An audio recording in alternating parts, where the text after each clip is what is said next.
Hey guys, back again to show you another tutorial on Adobe Photoshop.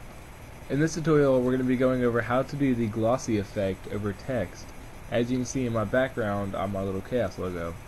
That also has a little shine to it that we're going to be doing. So now you know what it looks like.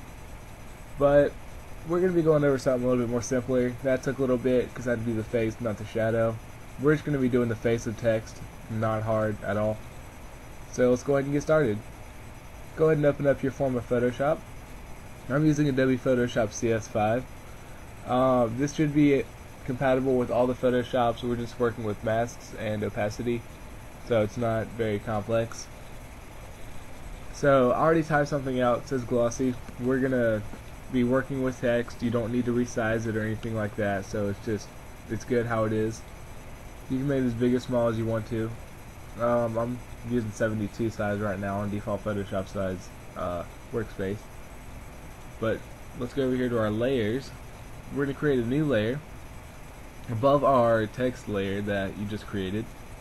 What you're going to do is hold down your Alt key and you're going to click in between these layers. What that does is creates a mask over your text area.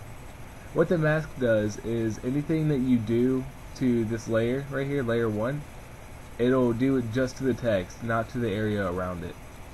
It's very useful.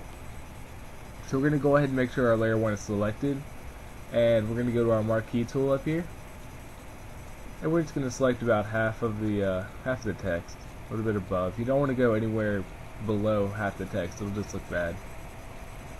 So we're just going to go ahead and right click, go to fill, and this will colorize it. Mine color is white right now. You're going to be want to be working with white. It's what's going to look the best. So since my background is white, it just looks like it disappeared, but really just has the text discolored white. We're going to go ahead and deselect that. Next, we're going to go over here to our opacity, and we're going to change this down to about 15. You can do anywhere between 10 and about 20. Anything other than that will be either too light and you can't really see it, or too bold and it doesn't look right. So I like to do 15 right there in the middle. Always looks good. If you're doing buttons for like a website, you're going to need to do a lot higher than normal for text. It's just because buttons usually have a gradient overlay already on them, or some strange color. You can do this with color. The way I'll show you will be compatible with color. You don't need to change anything at all.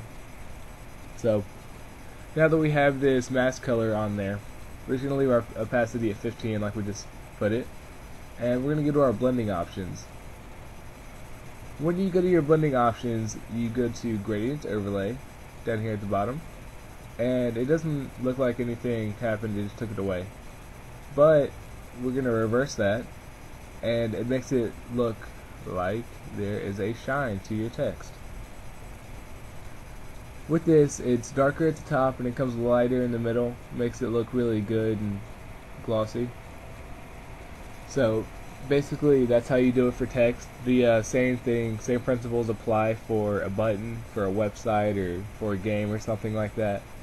It can still work with buttons, which are shapes. Instead of using the marquee tool, you can use the pen tool, and it works really good still. You can make it kind of wavy and just different effects like that. If you want a video on just that or something else related to glossy effects or any other tutorials in Photoshop, please message me and let me know, and I'll reply as soon as possible and make a video for you. Thanks for watching, guys. Please comment, rate, and subscribe.